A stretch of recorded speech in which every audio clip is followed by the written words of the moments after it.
चलिए स्टार्ट करें। नंबर बता दीजिएगा मिस। हाँ मैं 219 ये आ जाए।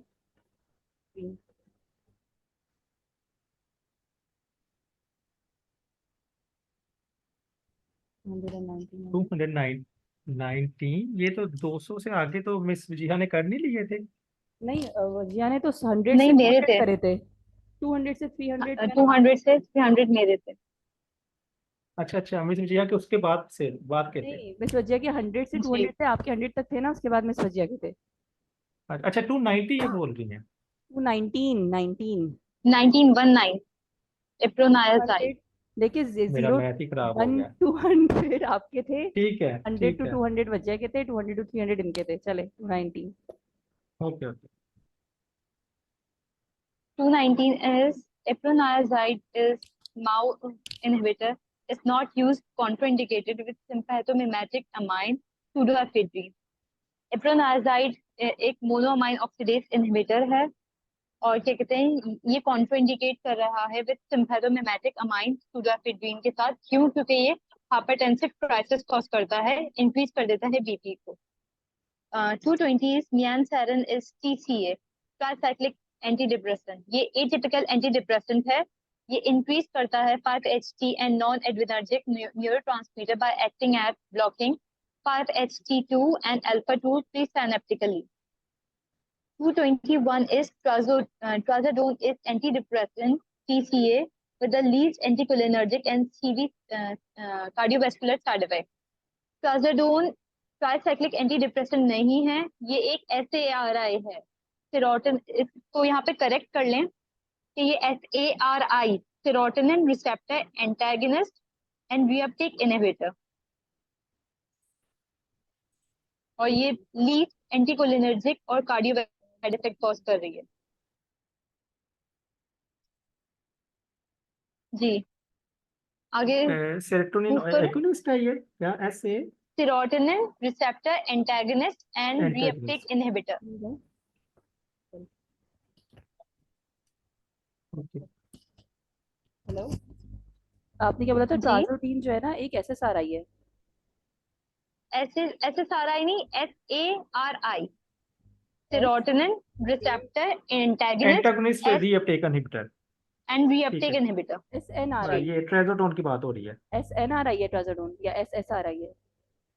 नहीं मिस SARI ये टर्म मेरे ख्याल से हमने देखी नहीं। एक तो एसएसआरआई होती ये है ना, अलग है। सिलेक्टिव जी सेरोटोनिन होते हैं, और एक जी जी जी सिलेक्टिव serotonin नॉरएपिनेफ्रिन होते हैं। ये बता रही हैं जी selective antagonist reuptake inhibitor. Selective antagonist है, उसकी Selective uptake receptor inhibition करता है और वो सेरोटोनिन बताया है, एंटागोनिस्ट। हाँ सेरोटोनिन जो सेरोटोनिन वही ना। सेरोटोनिन रिसेप्टर का एंटागोनिस्ट है और इसका रीअपटेक इनहिबिटर है। सही है। तो सही है। एंटी हुआ ना कि वो सेरोटोनिन का जो एंटागोनिस्ट है उसको रीअपटेक नहीं होने देता, तो ये एज ए एंटी डिप्रेसेंट जी वर्क करेगा। हाँ जी बाकी स्टेटमेंट सही है। TCA जी बाकी सही है। Okay. TCA का साइड इफेक्ट कौन सा नहीं है? स्लाइवेशन और डायरिया कॉज नहीं करता, बल्कि ये sedation, insomnia, weight gain, constipation, xerostomia cause करता है। ड्राई माउथ भी करता है। 223 जी ड्राई माउथ भी करता है। जी जी। सॉरी नहीं हाँ क्योंकि उसका नहीं नहीं उलट हो नहीं जाएगा। नहीं करेगा। ड्राई माउथ स्लाइवेशन करता है। नहीं करता। स्लाइवेशन नहीं करता, ड्राई माउथ करता ड्राई है। माउथ करता है ना, वही तो कह रहा हूँ, अच्छा मैं अलग से लिख। ये करता है करता है। उल्टा है उल्टा है। अच्छा उल्टा है ना उसका। एंटीकोलिनर्जिक के साइड इफेक्ट्स हैं पीसीए में भी। एंटीकोलिनर्जिक है ना सही बेसिकली। हाँ जी जी जी जी। क्योंकि मैंने इस सही। तरह से याद किया होगा ना, फिर वो मेरा मिक्स हो जाएगा dry mouth. Thioridazine is phenothiazine pyridine derivative, so it has least extrapyramidal side effect.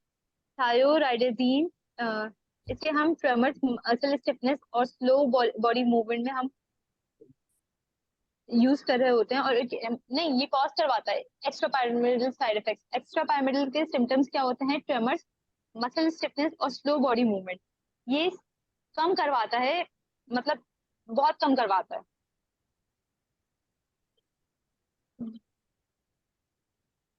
फिनोथायजीन जो इसमें मैं ऐड करूं? हाँ जी आप ऐड करें। इसमें मैं ये ऐड कर रही हूँ, तो ये फर्स्ट जनरेशन के एंटीसाइकोटिक होते हैं ना, उसमें एक्स्ट्रा पायरामिडल सिंड्रोम ज्यादा आते हैं as compare to second generation. और ये फिनोथायजीन ये सेकंड जनरेशन की मेरे ख्याल से ड्रग है, टिपिकल वाली है। तो फर्स्ट जनरेशन फिनोथायजीन की की नहीं, फर्स्ट जनरेशन की This is फिनोथायजीन ना, जी लेकिन ये जो लेकिन ये खालिस जी ये थायरोडाइजीन है ना, ये सबसे कम करवा रहा है, वरना जो फिनोथायजीन के सारे डेरिवेटिव्स है ना, वो एक्स्ट्रा पायरिमिडल सिंड्रोम ज्यादा करवाते हैं। जी phenothiazine is antipsychotic, it is not an antidepressant। ये first generation typical antipsychotic medication है जिसे हम यूज करते हैं for the treatment of schizophrenia and bipolar disorder. Not in Parkinson's, dyskinesia और हाइपररिफ्लेक्सिया नहीं होते पार्किंसन डिजीज में। हाइपररिफ्लेक्सिया सिर्फ माओ इनहिबिटर कॉज करवा रहा होता है। 227 is not used in depression and in Parkinsonism as it increases EPS। Haloperidol सबसे ज्यादा extra pyramidal side effects cause करवाता है। 228 is antihypertensive, not given in a history of depression, methyl dopa and clonidine, क्योंकि ये भी induce करवाते हैं depression को। Clonidine has no significant effect as prophylactic in migraine, but propranolol does। propranolol को हम as a prophylactic in migraine use कर रहे होते हैं, लेकिन क्लोनिडीन को नहीं करते। क्लोनिडीन को हम ट्रीट कर, लेकिन इसका जो मैंने सर्च किया था ना, उसमें ये था कि ना ये यूज होता है ओवर द काउंटर ड्रग में, लेकिन उसके ऊपर नहीं होता, मतलब ओडीसी में यूज हो रहा होता है, लेकिन हम वैसे इसे प्रोफाइलेक्टिकली माइग्रेन में यूज नहीं करते। ये उसके अटैक्स को कम करता है, लेकिन प्रोफाइलेक्टिकली हम यूज नहीं करते इसे माइग्रेन में। 230 is clonidine is not drug of choice in chronic treatment of hypertension, क्योंकि इसका sedative effect भी होता है, इसी वजह से हम इसे chronic treatment में of hypertension में यूज नहीं करते। First line treatment of depression is fluoxetine।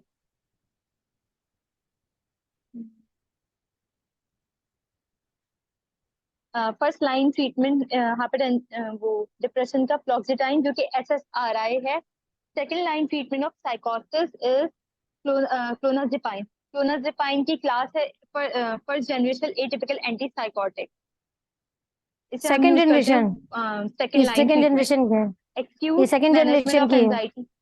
First generation typical नहीं नहीं, ये क्लोनज़ापाइन हाँ सेकंड जनरेशन की, फर्स्ट की एलोपेरिडोल और ये फ्लूफेनाजिन ये वाली है, ये तो नहीं है। ये ओलेंजापाम, क्लोनज़ापाम ये और रेज़िप्रोनान ये सेकंड जनरेशन की, सेकंड लाइन ट्रीटमेंट है और सेकंड जनरेशन में आती है। फर्स्ट लाइन जनरेशन वो है हेलोपेरिडोल, हेलिपेरिडोल फर्स्ट लाइन ट्रीटमेंट है एंटीसाइकोटिक, वो फर्स्ट जनरेशन भी है। कंफर्म है मैंने सर्च किया था उसमें ये फर्स्ट लाइन ट्रीटमेंट नहीं, क्योंकि मैं अच्छा मैं दोबारा देखूंगी सही। ठीक है। 233 is acute management of anxiety, lorazepam।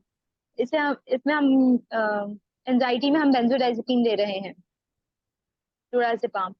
234 is conscious anesthesia में हम प्रोपोफोल एंड प्लस मिडाजोलाम दे रहे हैं, जो कि प्रोपोफोल इज सेडेटिव हिप्नोटिक और मिडाजोलाम इज बेंजोडाइजेपिन।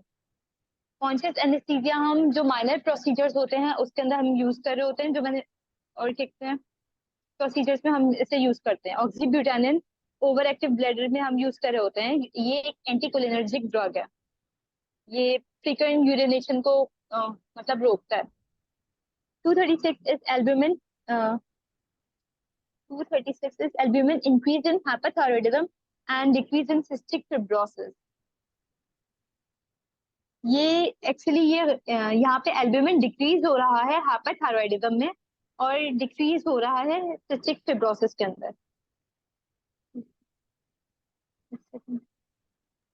दोनों में डिक्रीज हो रहा है, जी मतलब क्या है? अच्छा, क्योंकि जो क्लोनिडीन का सॉरी क्लोनिडीन बोलिए हाइपरथायरॉइडिज्म में लिवर के एंजाइम्स जी एल्बुमिन तो इंक्रीज हो रहा है ना हाइपरथायरॉइडिज्म में, डिक्रीज होता है। ये गलत लिखा हुआ ये है। एक्चुअली ये गलत है, ये मैंने उसकी करेक्टेड फाइल में भी चेक किया था, तो ये मेरे पास मैं आपको बताती हूँ एक सेकंड।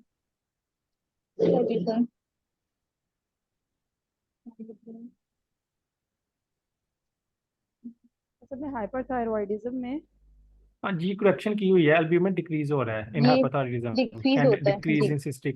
डिक्रीज ही हो रहा है, डिक्रीज ही हो रहा है। जी जी, अच्छा किया हमने। ठीक है, इसको डिक्रीज कर लें, एरो को नीचे कैसे लेके जाएंगे?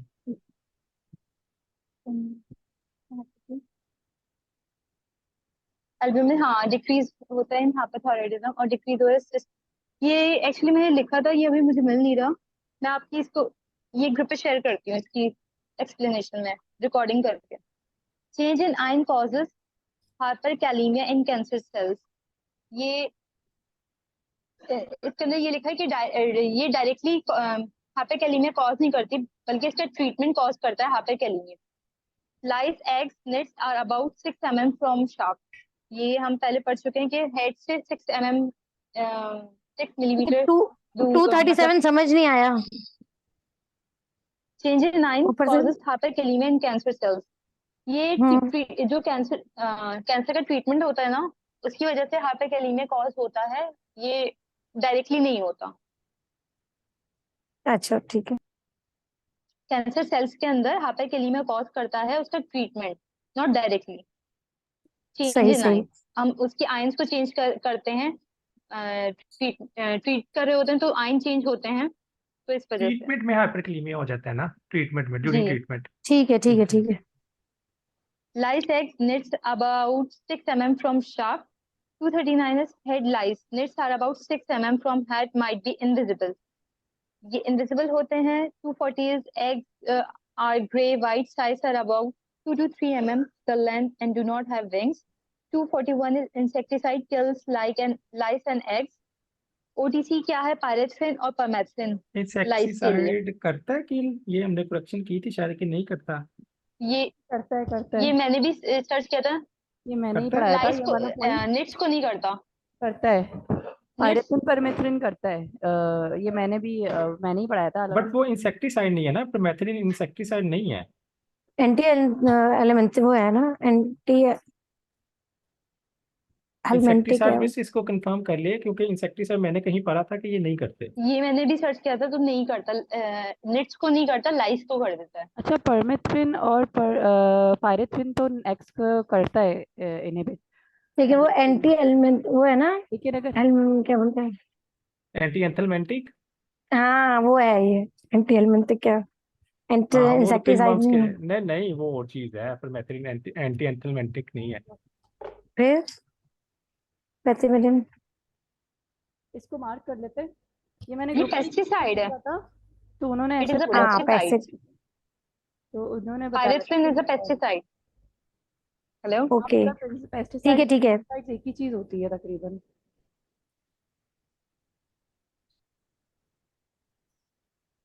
अब चले, इसका क्या मार्क करना है? इसको मार्क कर लें क्योंकि पायरेथ्रिन इज अ मैंने पेस्टिसाइड। सही। हेलो। जी जी, ठीक है आवाज आ ठीक है रही है आवाज। मिस। मार्क कर लें क्योंकि हम लोग भी कंफ्यूज हो रहे हैं। जी। और इसको एक बार चेक कर लें, कुछ नहीं जा रहा। ठीक है तो पेस्टिसाइड ही लिखना, पता नहीं ये पेस्ट ये इनके लिए आएगा। चलो ठीक है, हम मार्क कर दिया। ये लिखा हुआ है कि जो कैंसिल हो गई। ये हेलो। जो क्रॉप्स और जो उनमें होते हैं जी। उसमें है ना, यही मैंने पढ़ रही सर्च होंगे नहीं आप। करा, मैं भी सर्च करूंगी कि मेरे तो लैपटॉप में वो चल रही है ना, स्क्रीन शेयर हुआ। Permethrin is restricted use pesticide for crop and wide area applications. मैं इसको सर्च कर और लूंगी रिसर्च पेपर से। Insecticides are the type of pesticides. मैं यही कह रही हूँ, पेस्टिसाइड इंसेक्टिसाइड एक ही चीज होता है और ये दोनों करता है उसके टाइप्स ही लाइक। हैं पेस्टिसाइड्स के। हाँ हम कभी भी अब क्या इंसेक्टिसाइड करें, अपने अब ये सर्वे नहीं ठीक है लगाएंगे। या इसको करेक्शन सही करना है? है। वो तो ऑप्शन देख के समझ आ जाएगा, तो पेस्टिसाइड्स उस पे लगा देगा, वो इंसेक्टिसाइड लेकिन लगा हर देगा। जगह इवन आलन सर में भी यही लिखा हुआ था कि insecticide kills lice and nits. आप एक दफा सर्च, मैंने खुद सर्च नहीं करा है तो मैं बता दूंगी। मैं खुद सर्च करके कल तक बता देती हूँ। मैंने वो पॉइंट चलो ठीक है, मैं भी इसको मार्क कर लेता हूँ, आगे चलो। कल डिस्कस कर लेंगे ना, इसमें टाइम जी। बहुत जा रहा है, हम लोग next okay okay.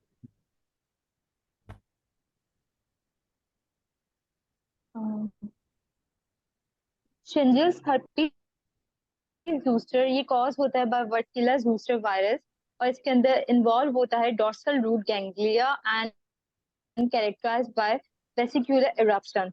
Vesicular eruption क्या होता है? ये एक ऑनसेट स्किन रैश होता है। इसके अंदर मल्टीपल वेसल्स इन्वॉल्व होती हैं और उसके अंदर फ्लूइड बढ़ जाता है, उसे हम वेस्कुलर इरप्शन कहते हैं, और न्यूरोलॉजिक पेन होता है इसके अंदर।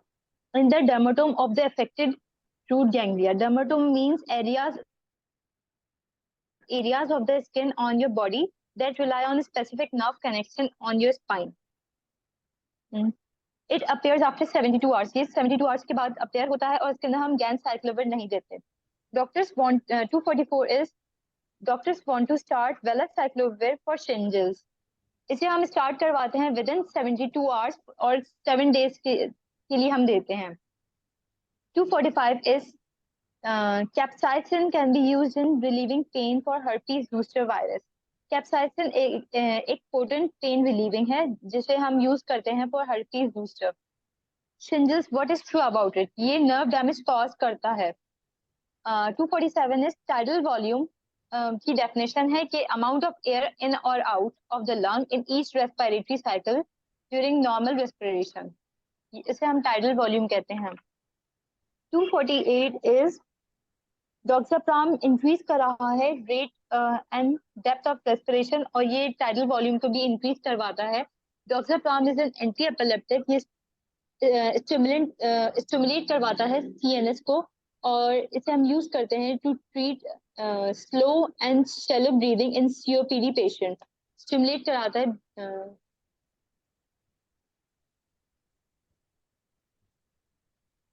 ब्रीदिंग रेट इन, एक सेकंड कुछ लिखा था समझ नहीं आ रहा है मुझे. ठीक है, मुझे समझ अच्छा, आती ये है. स्टिमुलेट कराता है breathing centre in brain, sorry breathing तो सेंटर सिंपल, इन हाँ, ब्रेन. सीधा सीधा लिखा हो. अच्छा ठीक है, समझ आ जी. रही.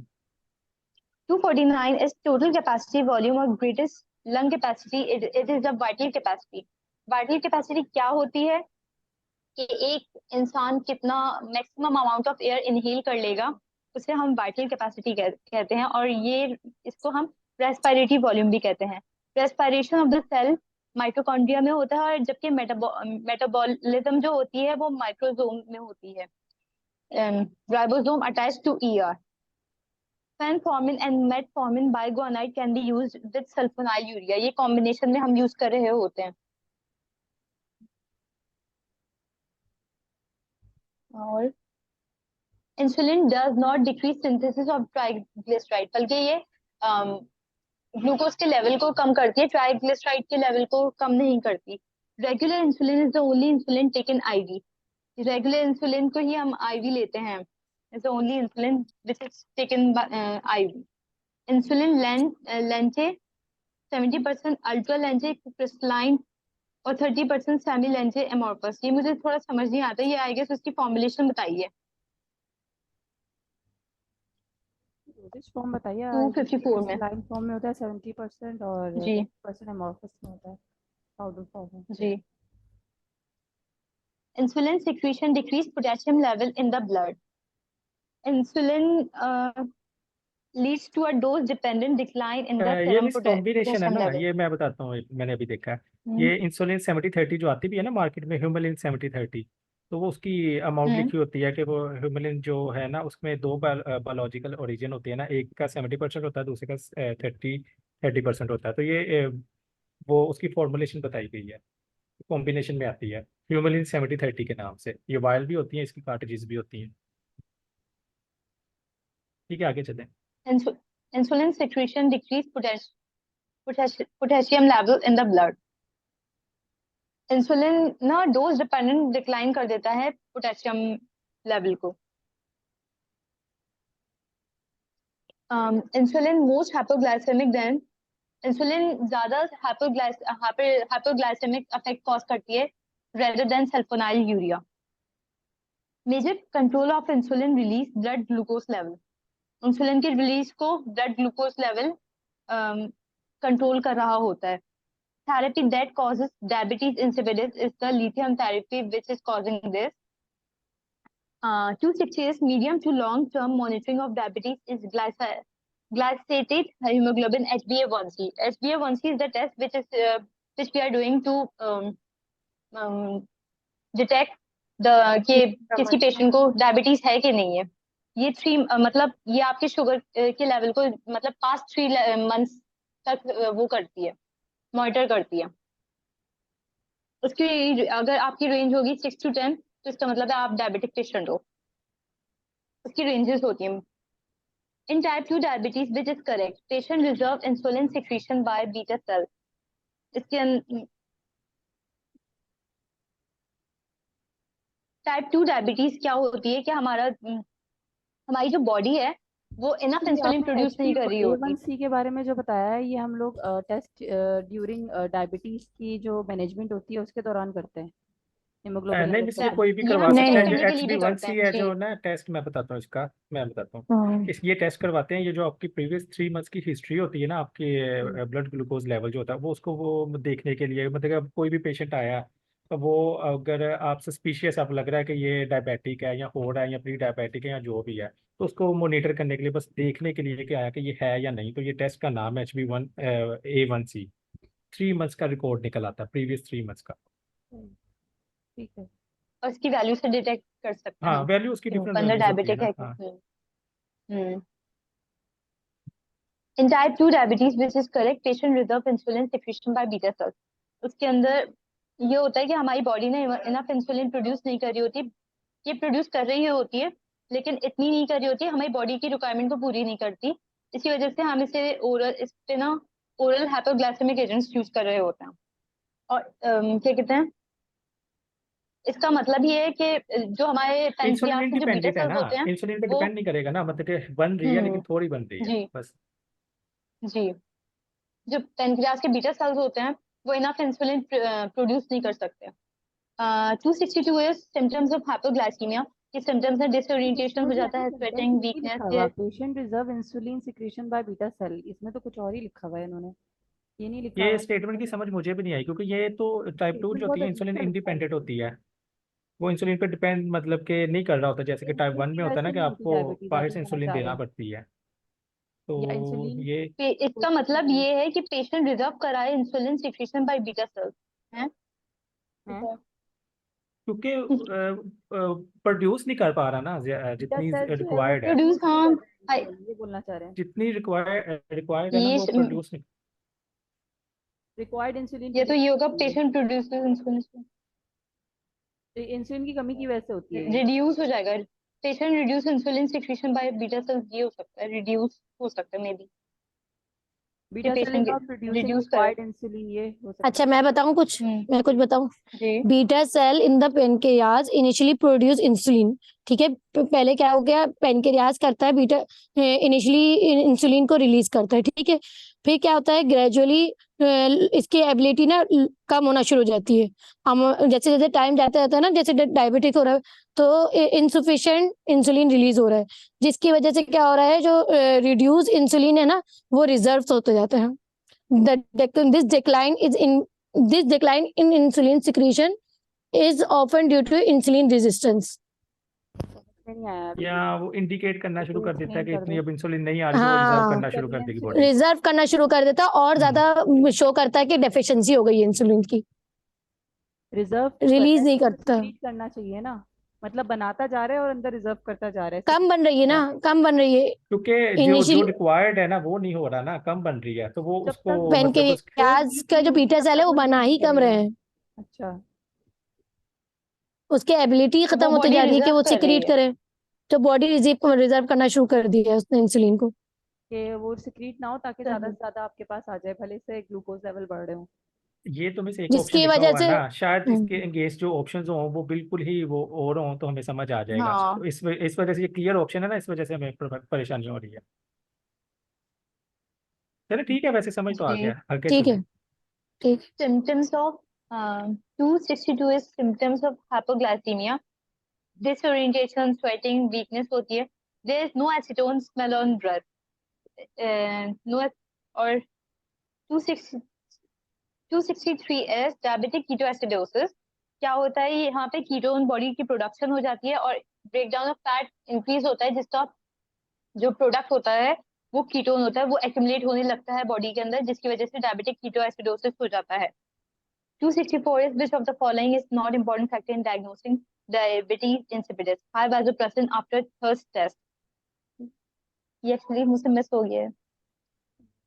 insipidus ये वाला मुझसे मिस हो अच्छा, गया ये है। डायबिटीज इंसिपिडस वो वासोप्रेसिन होती का है पे जिसमें आपको डायबिटीज पेशेंट को बहुत ज्यादा यूरिनेशन। यूरिनेशन आती है, बहुत बार बार यूरिन आता है। तो ऐसे में ये कह रहे हैं कि high vasopressin after thirst test. अच्छा, ये आप बता सकते हैं ज़्यादा बेहतर वकास, क्योंकि आपने कहा है ना, मैंने ये वाले करे थे, अगर आपने करे हुए हैं तो। लेकिन मुझे जितना समझ में आ रहा है मैंने एक्सप्लेन मैं कर देती हूँ। ये नॉट लिखा हुआ है, नॉट इम्पोर्टेंट फैक्टर है। Which of the following is not ये इम्पोर्टेंट फैक्टर, डायबिटीज में कोई, यानी पॉइंट जो है जी ना, ये थर्स्ट टेस्ट इम्पोर्टेंट होता ही फैक्टर नहीं है ना नहीं है। डायबिटीज थर्स्ट में, टेस्ट थर्स्ट होता ही टेस्ट नहीं होता है, ही नहीं है। हाँ कोई थर्स्ट टेस्ट कुछ होता ही नहीं होगा। होता ही नहीं है। वो तो वेसोप्रेसिन के लेवल्स चेक कर रहे हैं आफ्टर थर्स्ट, तो इसमें बाप कोई रे इसका कोई बाप, रोल मिस नहीं जिया ने है। तो पूरा article after he share third कर दिया। जी, मे बी। चले वो बाद में पढ़ते, मैं कॉपी कर लेता हूँ इसको।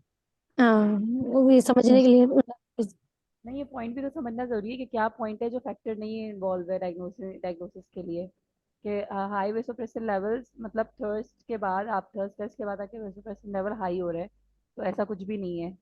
ऐसा कुछ टेस्ट का तो कोई रोल ही नहीं है ना, मतलब कि कोई वासोप्रेसिन थर्स्ट टेस्ट होता ही नहीं है मेरे ख्याल से इसमें। डायग्नोसिस में थर्स्ट टेस्ट कोई नहीं होता शायद। नहीं है, डायबिटीज वैसे शायद होता की भी बात हो, हम कर रहे हैं अपनी ना। कह रहे हैं तो शायद होता हो। एक्सेस यूरिनेशन लेट हो रही है ना, तो वो लेट चेक मी करने चेक। के लिए चेक करना चाह रहे हो कि बहुत ज्यादा प्यासा रखा है, हाँ और उसके बाद इसके वेसोप्रेसिन लेवल चेक कर रहे हैं और वासोप्रेसिन। वेसोप्रेसिन लेवल बहुत हाई आए हैं, तो वो टेस्ट नहीं होता इसमें डायग्नोसिस में इसकी। चले नेक्स्ट 265। बढ़िया। होता है, थर्स्ट टेस्ट होता है, चले ठीक है, इसको ये देखते हैं है। बाद में। क्योंकि होगा थर्स्ट टेस्ट After the होता है, water लेकिन उसमें high deprivation test, you high may be given vasopressin a जो है small dose उसमें of low, vasopressin. You small may dose be है given low. a small dose of एक एक करके बोलो। vasopressin. Use. मेरी Hello. बात सुने, इसको After मार्क कर ले, आगे चले। जी मैं कर रहा हूँ सही है। मार्क, मैं इसको देख लूंगा इंशाल्लाह। ओके। ये 262 टू था ना। सिक्सटी 264. 64। चलो मैंने निशान भी गलत लिखा। चले ठीक हो। Metformin is used in monotherapy in case fasting or if the patient is obese. Metformin को हम यूज करते हैं एज अ मोनोथेरेपी, और ये कहते हैं इसका वेट लॉस का भी अफेक्ट होता है, इसी वजह से हम मेटफॉर्मिन यूज कर रहे हैं। 266 is how does फास्टिंग का moderate क्यों exercise बोल रहे हैं? help in diabetic patient? 13 millimole पर लीटर फास्टिंग का क्यों बोल रहे हैं? फास्टिंग करके ही खाते हैं क्या मेटफॉर्मिन? मेटफॉर्मिन फास्टिंग में ही देते हैं फास्टिंग में जी। देते हैं ना, ये खाली पेट देते हैं। जी। अच्छा, सही, ठीक है। How does moderate exercise help in कहते हैं डायबिटिक पेशेंट टू इंक्रीज। एक डायबिटिक पेशेंट, एक second wait. 266 is how does moderate exercise help in diabetic patient increase glucose uptake? एक डायबिटिक पेशेंट जब एक्सरसाइज करता है तो उसका जो इसके अंदर इंसुलिन जो प्रोड्यूस हो रही होती है, तो ज्यादा वेट वो एक सेकेंड मैं थोड़ा कंफ्यूज हो कोई गई बात हूँ। नहीं, टेक योर टाइम। जी। जब 100 करते हैं ना तो वो फिर ऐसा ही हो जाता है, क्योंकि हमने किए हैं 10 10 20 20 30 30। 100 हम फर्स्ट टाइम में कर रहे हैं तो ऐसा ही होता है। अच्छा, हमें आदत इतनी हो गई है ना कि हम तो यूज हो गए हैं, जो न्यू आ रहे हैं ना हम्म। वो परेशान हो जाते हैं कि इतना ज्यादा। पहले तो हम हाँ, टेस्ट वैसे आपने और करते थे, मैंने तो वैसे काफी ज्यादा लेसन मैंने में कर भी लिए किए हैं थे। कि हम लोग को आदत हो गई है, मुझे तो इतनी आदत हो गई है 100 करने की कि और मैं मैं 100 आप लोग की तरह करने के लिए बड़ी मेहनत करती हूँ नहीं नहीं, वो मैं नहीं, आप क्योंकि लोग, मैं बहुत रिकॉर्डिंग चल रही, देर में मैंने रिकॉर्डिंग ज्वाइन किया रिकॉर्डिंग है। चल रही, रिकॉर्डिंग। लेकिन वही है ना कि वो फिर मैं बहुत अच्छा ज्यादा करती हूँ तो मैं भी थक जाती हूँ जी। अच्छा, हम जितना कहते हैं एक्सरसाइज करेंगे तो हमारी बॉडी उतनी मूव करेगी, उसकी वजह से हमारी बॉडी है ना इंसुलिन को ज्यादा यूज करेगी, तो Uptake for the glucose Uptake, उसकी ग्लूकोज अपटेक ज्यादा बढ़ जाएगी। कि इंसुलिन है ना वो ग्लूकोज को ज्यादा मतलब लेगा और एनर्जी प्रोड्यूस करेगा, ये है इसका मतलब। एक्सरसाइज में एनर्जी की रिक्वायरमेंट पूरी करने के लिए ना ग्लूकोज की जी, अपटेक की जरूरत पड़ती है। ग्लूकोज की अपटेक हो जाएगी ज्यादा, जो हम फूड लेंगे तो वो ज्यादा जल्दी वो तब हम लोग मेटाबलाइज होगा। जो कहा जाता है ना कि वॉक किया करें डायबिटिक पेशेंट्स इसीलिए को। डायबिटिक पेशेंट्स को कहते हैं ना जी कि वॉक किया करें। हाँ, ताकि उनका ग्लूकोज जो है ना वो जी। नेचुरली जो है वो यूटिलाइज हो। Case study asking about what is main risk factor for of pyelonephritis, diabetes mellitus. Diabetes mellitus is the main risk factor for pyelonephritis. ये एक किडनी इन्फेक्शन होता है। और क्या कहते हैं इसके ये इसको ये सिंपली याद किडनी को ऐसे रखे डैमेज ना कि करता है अक्सर आपने जी। टर्म सुना होगी ना कि शुगर गुर्दे में पैगी, तो वो वही समझे कि गुर्दों में जी। पड़ गई शुगर। शुगर क्या पे गई? और नहीं, इसके और भी रिस्क फैक्टर्स हैं पायलोनेफ्राइटिस के। renal calculi, urinary tract catheterization, benign prostate hyperplasia, ये और भी साइड इफेक्ट हमेशा अगर डायबिटीज में लाइटस ऑप्शन में आएगा ना तो डायबिटीज ही है। डायबिटीज सबसे ज्यादा है ना। डायबिटीज आएगा जो बहुत जी डायरेक्ट किडनी पे इफेक्ट करती है हमारे। जी। impetigo does not cause pyelonephritis, ये सिस्टेमिक नहीं, ये सेलुलाइटिस और लिम्फेंजाइटिस कॉज करता है।